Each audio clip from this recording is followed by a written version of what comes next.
Morning is taken from Psalms 91. It's the first through the 11th verses. He that dwelleth in the secret place of the Most High shall abide under the shadow of the Almighty. I will say of the Lord, He is my refuge and my fortress, my God, in Him will I trust. Surely He will deliver thee from the snare of the fowler and from the noisome pestilence. He shall cover thee with His feathers, and under His wings shalt thou trust. His truth shall be thy shield and buckler. Thou shalt not be afraid for the terror by night, nor the arrow that flieth by day, nor for the pestilence that walketh in darkness, nor for the destruction that wasteth at noonday. 1,000 shall fall at thy side, and 10,000 at thy right hand, but it shall not come nigh thee. Only with thine eyes shalt thou behold and see the reward of the wicked, because thou hast made the Lord, which is my refuge, even the Most High, thy habitation. There shall no evil befall thee, neither shall any plague come nigh thy dwelling. For He shall give His angels charge over thee to keep thee in all thy ways. Amen. Time is yours. Thank you very much.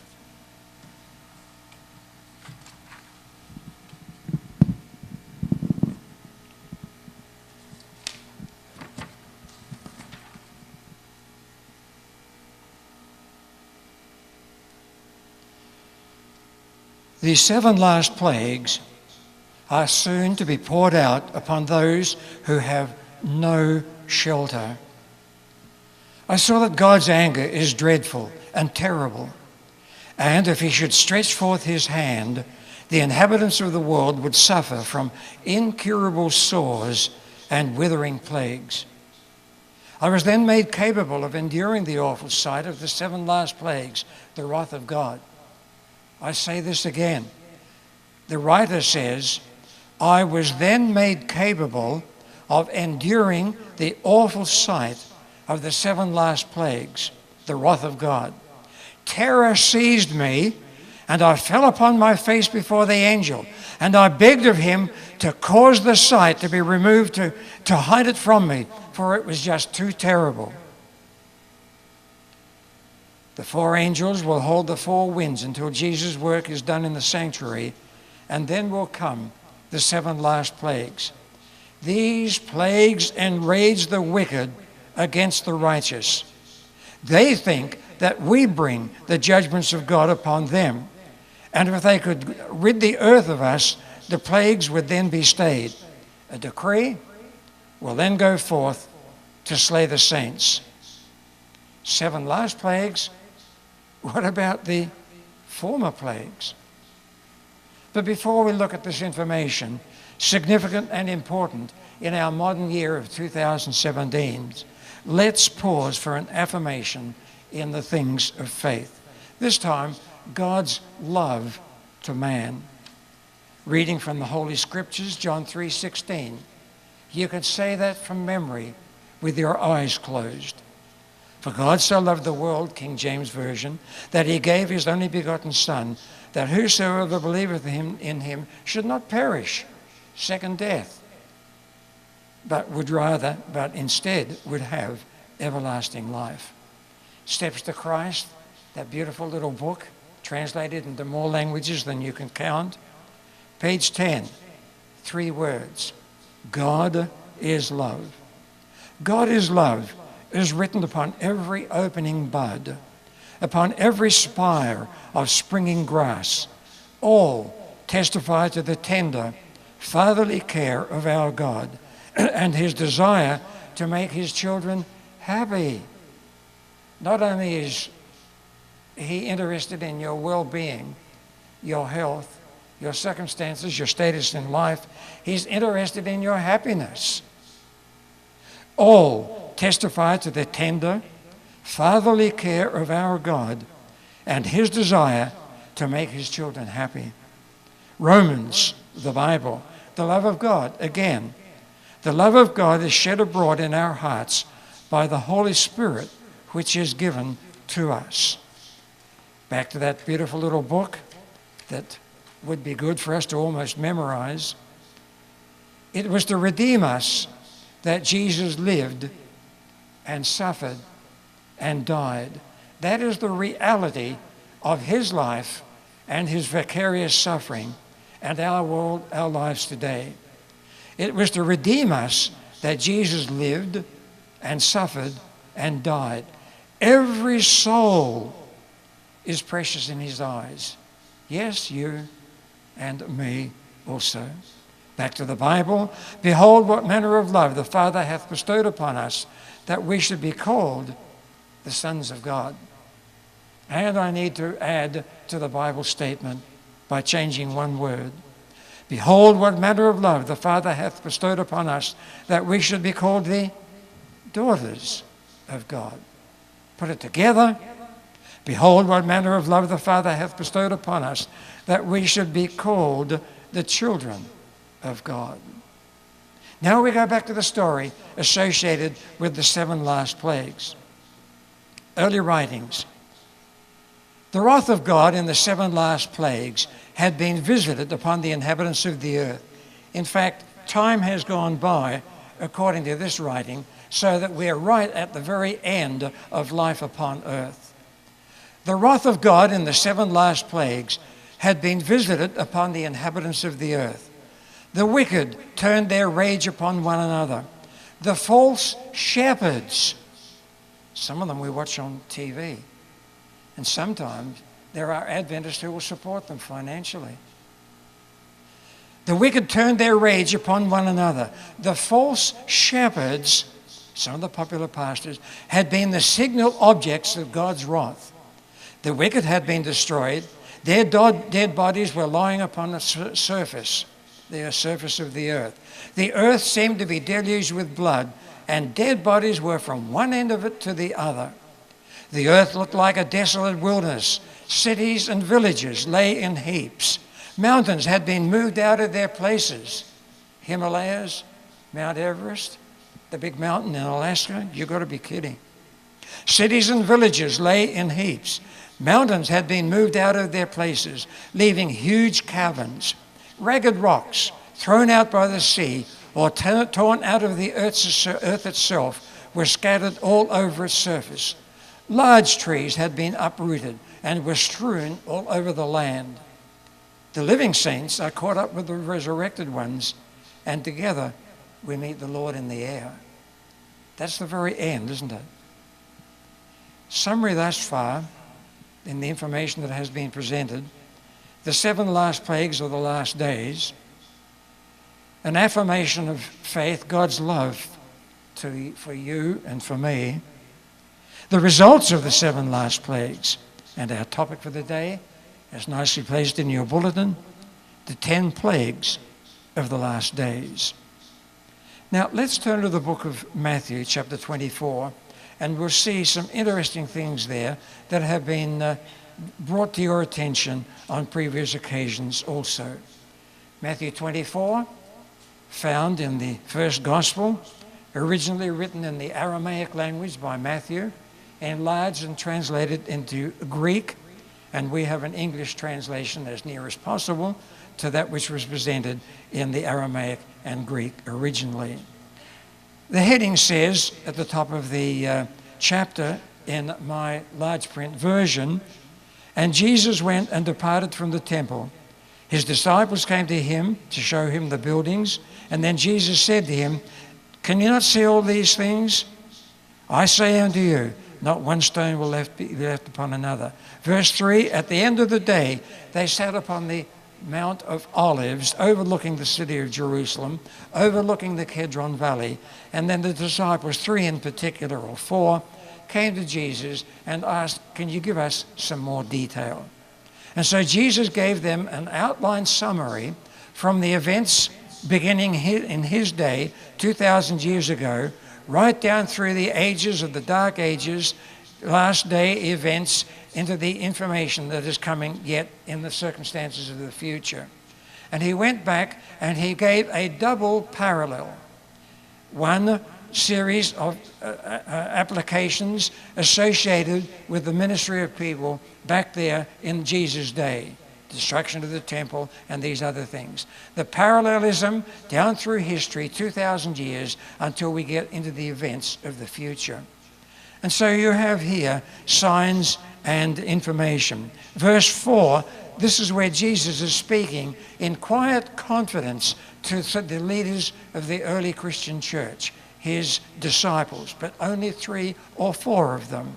And the first thing that Jesus said, given in red here in verse 4, Jesus answered and said unto them, what did he say? He said, take heed that no man deceive you. In other words, there can easily be deception, misunderstanding regarding the signs of the times and that which is taking place in the flow of prophetic information. Verse 6. And if you were to ask any Adventist congregation what is one of the main signs of Jesus' return, they will say to you, knowingly or with knowledge, rumors and wars and rumors of war and warfare. They will say that is a sign of the end of the world. However, the Bible tells us very differently. As I have mentioned before, it says here, verse 6, you'll hear wars and rumors of war. See that you be not troubled because of what? For all these things must come to pass, but the end is not yet. General warfare down through the ages, even in our own day to day, is not necessarily a sign of the end. We are told there will be warfare raging at the time when Jesus returns. And those weapons of warfare will be turned on the invading party from heaven. But that's the story of Armageddon. We can't go into that today. However, Jesus said, war and rumors of war, forget it.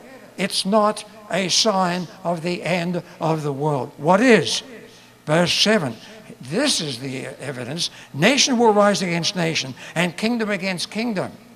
Aha, World War I, World War II. And after that, 3 things: famines, pestilences, and earthquakes. Famines, pestilences, and earthquakes. That's verse 7. Testimonies to Ministers, 444. That is the model number of a significant car that was manufactured in Scandinavia immediately after World War II, the end of World War II. But it has nothing to do with our service this morning. It's just an interesting coincidence. But it says on that page number, we hear now of famine. This is only the beginning of what is coming. There will soon be a sudden change in God's dealings. The world in its perversity is being visited by famine. The Lord is slow to anger and great in power. John saw the vials of God's wrath opened and famine came in upon the inhabitants of the earth. We're living in the 2000s now. Most of us lived in the 1900s also, at least part thereof. During the 1900s, upon planet Earth, 70 million people died from famine. And in the news last evening, they presented the story of 4 nations, 4 countries in Africa, where there is a massive famine and people are dying by the thousand at the present time. But 70 million died from famine during the 1900s. Currently, worldwide, 1 million children die every year from famine. Did you get that figure? 1 million children upon planet Earth die every year from famine. And not associated with that, but another similar figure, Wikipedia tells us that currently in the United States, 1 million babies are aborted every year. And you know, if those babies could have been delivered full term, some of them would have found salvation, wouldn't they? But they're gone forever. Famines, says the Bible, in the words of our Master, our Lord, that immediately after World War II, this is the first of these circumstances that will come upon our planet. If you look further in verse 7, it mentions something else, and after famines, pestilences. Satan has control of all whom God does not especially guard. Okay? You are safe. Even now, Lucifer is at work. He imparts a deadly taint in the air, and thousands die by the pestilence. These visitations are to become more and more frequent and disastrous. Things upon our planet are not going to get better, but worse as time goes by. I read further in this information. If the Lord should not come soon and destroy Satan's power, the earth would ere long be depopulated. Disease, congenital health problems, warfare, accidents, murder, and so forth. If the Lord should not soon come and destroy Satan's power, the earth would ere long be depopulated, a dead planet, if you please. I read somewhere else. John saw the vials of God's wrath open, and pestilence came upon the inhabitants of the earth. One of these, for example, HIV/AIDS, a very unnecessary plague, because if people would behave themselves, there's no way of it being carried on. It was first diagnosed in the United States in 1981. Thus far, according to Wikipedia, 36 million people have died from HIV/AIDS. A massive plague. Currently, the same number of people are suffering from AIDS, and they will perish from it as well. So verse 7, famines, pestilences. What is the third one? Earthquakes. It's interesting that Jesus presents three plagues here in this particular circumstance, which is an interesting number in that which we are presenting today. I read from our writings again. We hear now of earthquakes in different places. This is only the beginning of what shall be.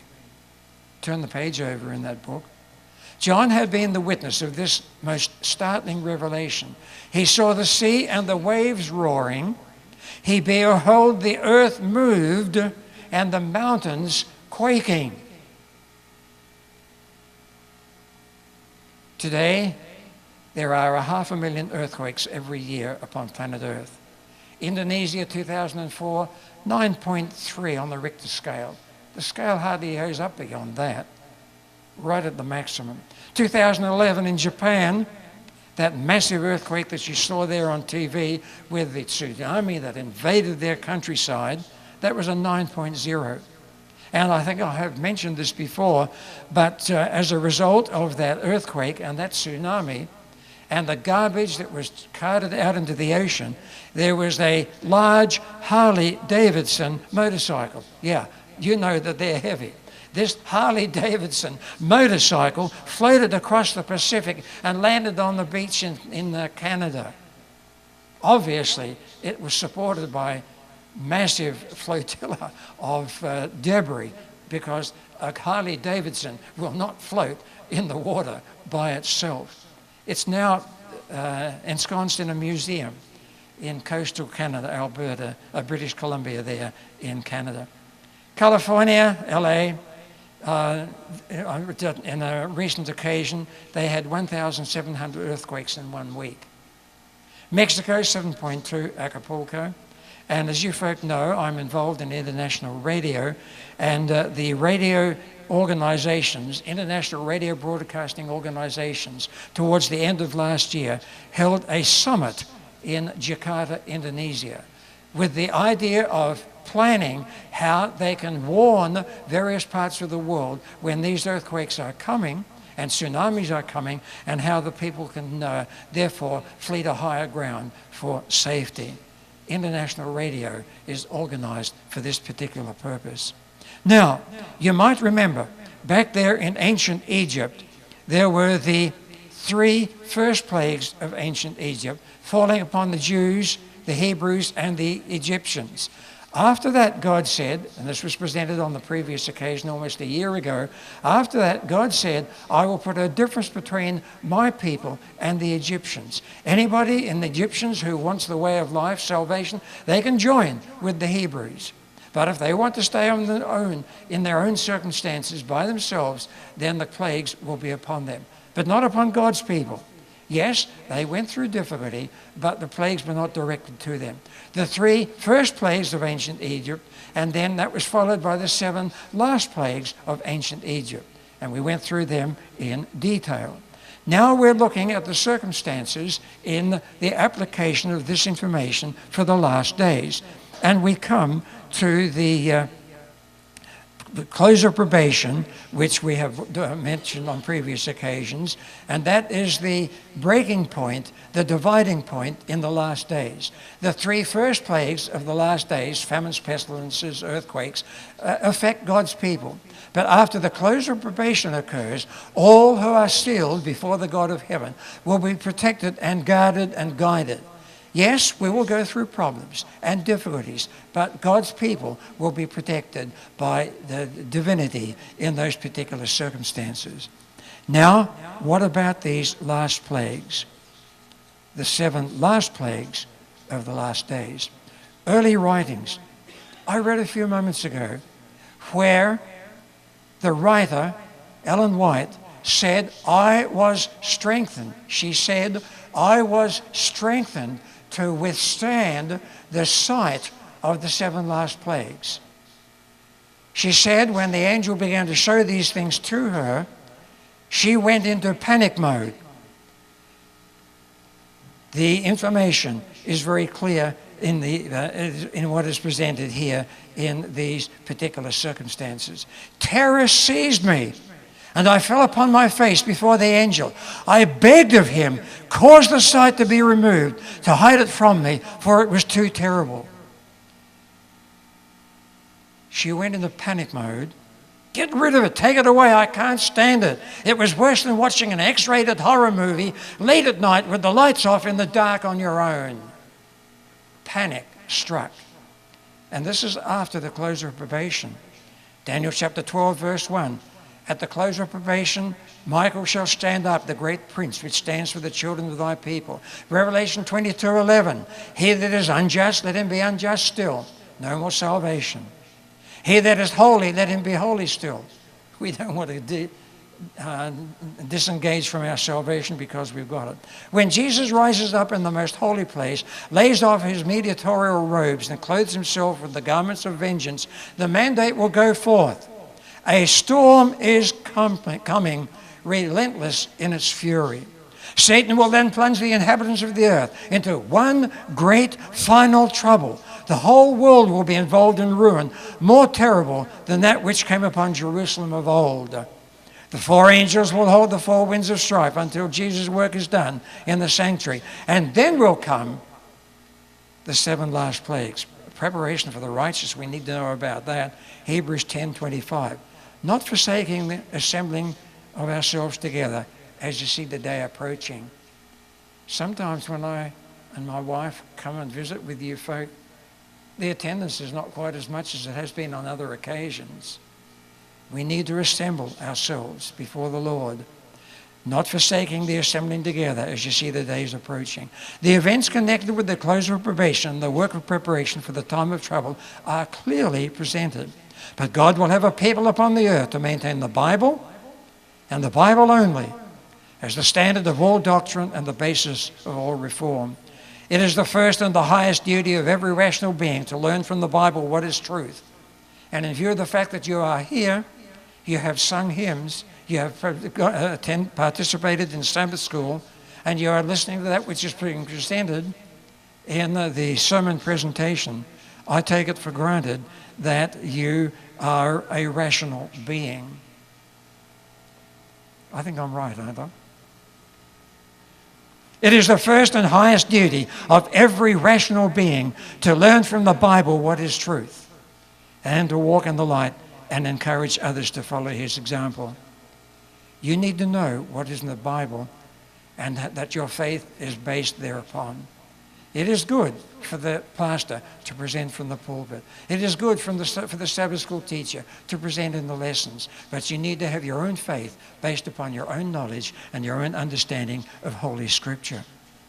Now, the information there at the closure of probation. The 3 first plagues of the last days, closure of probation, and then the 7 last plagues. And I emphasize again this information where Ellen White says, and we have someone who is carrying the same name in a different concept, thank you. Terror seized me. I fell upon my face before the angel. I begged of him to cause the sight to be removed, to hide it from me, for it was too terrible. She panicked. Get rid of it. Take it away. I can't stand it. The plagues upon Egypt when God was about to deliver Israel were similar in character to those more terrible and extensive judgments which are to fall upon the world just before the final deliverance of God's people. You will not find in the spirit of prophecy a real description of the 7 last plagues of the last days. Ellen White didn't see it. He gave her a rerun, like a movie, replay of a movie, showing lots of things from the Bible. The Exodus, life of Jesus, creation, flood. That's how she could write about these things. She saw these things as it was presented to her. 7 last plagues? No, it became a closed book. It was too much for her to handle. All right, Revelation chapter 16, verse 2. We look at a very brief outline of the 7 last plagues, and you'll find these in the book of Revelation, looking at chapter 16 and beginning with verse 2. And here we are told, and the first angel went and poured out his vial upon the earth, and there fell a noisome and grievous sore. It says in the original Greek, which was the language that John wrote in, Elkos kakon kai paniran, or Elkos kakon kai paniran, sore, bad and evil. We can think, for example, of Ebola, which is not related to email nor eBay. Ebola is different. 2,000 cases increasing. It can be transmitted through pigs, bats, monkeys, dogs. There is, in the last days, the first plague of the 7 last plagues that is poured out upon those who are involved in Sunday worship and the worship of his image. The 7 last plagues are soon to be poured out upon those who have no shelter. You are safe. You have the shelter of God. If God should stretch forth his hands, the inhabitants of this world would suffer from incurable sores. Second plague, which is found now, you can see it there in Holy Scripture, Revelation chapter 16, verse 3. And the second angel poured out his vial. The sea became like the blood of a dead man. That's all it says in Great Controversy. The sea became as the blood of a dead man. No description. Verse 4 to 7 gives us the third plague, and this time it's upon the rivers and the fountains of water inland. The rivers and fountains of water became as blood. By condemning the people of God to death, they have truly incurred the guilt of their blood. No description. Use your imagination. The fourth one, verses 8 and 9. Again, not portrayed in the book Great Controversy that gives us so much other information regarding the last days. The first 8 says, and the fourth angel poured out his vial, and this time this was on the sun, and power was given unto it to scorch men with fire. Revelation, the results of this is given in Great Controversy, but it's quoted from Old Testament prophetic statements that are found there. It refers to the fact that grain harvests are dead, trees are withered, sown seed goes rotten, storage bins for grain, even here in Indiana, I guess, are empty, animals groan in pain, no food for the animals, the rivers are dried up, no religious music, only howlings, and unburied dead scattered everywhere. That's under the fourth plague. It's going to happen in this country. We come to the fifth plague, and that is given to us now in Revelation chapter 16. The fifth plague, looking at, let me see, verses 10 and 11. And the fifth angel poured out his vial upon the seat of the beast, and his kingdom is full of darkness. So where is the seat of the beast? Over there in continental Europe. That's where there will be darkness for a period of time. And this is what it says, but no specific statement in our writings. Come to number 6, and that's in verses 12 through 16. And it says here, the 6th angel poured out his vial upon the great river Euphrates. Islam is involved here. The water is dried up, the kings of the east might be prepared, and other things take place. And it mentions here, verse 15, behold, I come as a thief. It's getting close to the end at that stage. And he gathered them together unto a place called in the Hebrew tongue Armageddon. And many people will say Armageddon takes place under the 6th plague. The Bible does not say that. The Bible says that they are gathered together for Armageddon under the 6th plague.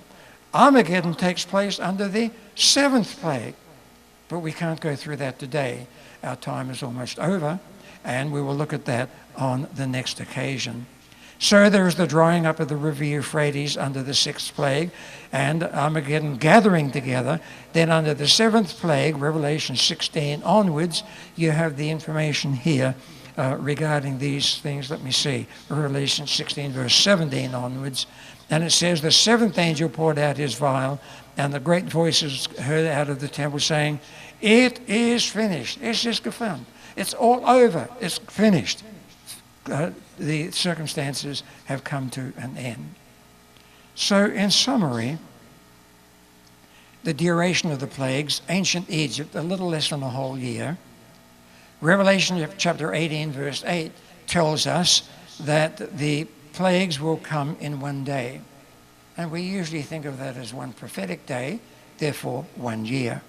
Great Controversy says the end will come more quickly than men expect. Things are happening very rapidly in our world today. Watch the international news at 6:30 on television, and you'll see how rapid things are taking place. The end will come more quickly than men expect. These plagues are not universal, or the inhabitants of earth would be wholly cut off. God's protection. Ancient Egypt, a separation between the Hebrews and Egyptians. In the last days, the people of God will not be free from suffering, but they will not be left to perish. The despair of the wicked. Many of the wicked are greatly enraged as they suffered the effects of the 7 last plagues. It was a scene of fearful agony. The people turned upon their ministers with bitter hatred and reproached them, saying, you have not warned us. You have not told us about this hour. All of them unite in heaping their bitterest condemnation upon the unfaithful pastors who have prophesied smooth things.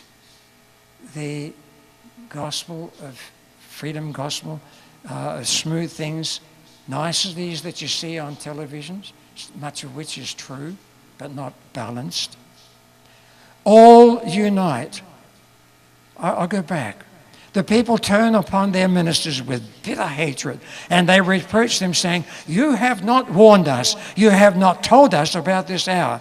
All of them unite in heaping their bitterest condemnation upon the unfaithful pastors who have prophesied smooth things, prosperity gospel. They have led their hearers to make void the law of God. You don't need to keep the Sabbath. In their despair, these teachers confess before the world their work of deception. The multitudes are filled with fury, and they turn upon the false shepherds. The very ones who once admired them most will pronounce the most dreadful curses upon them. The very hands that once crowned them with laurels and gave their donations to them, that's in my statement, will be raised for their destruction.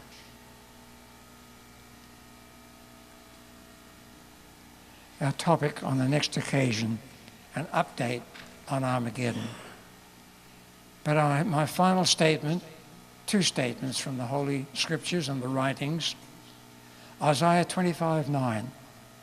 And you've heard me say this before, and you've heard other pastors say it also. There is the counterfeit second advent under Lucifer, right at the end.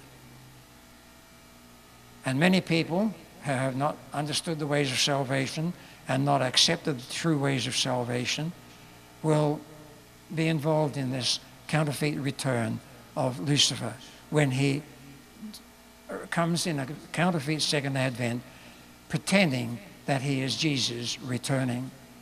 But no, Adventists know what is the truth and will not be deluded and deceived by that. Isaiah 25 verse 9, lo, this is our God, the one who is coming in the clouds of heaven, the still small voice has talked to us during life, and the coming on that small cloud, that dark cloud. Lo, this is our God, not the one who came as counterfeit second advent. We've waited for him. He will save us. And parallel application of information in great controversy. Glorious will be the deliverance of those who have patiently waited for Christ's second coming and whose names are written in the book of life. How do you get your name written in the Lamb's book of life? You know, it's placed there when you are baptized.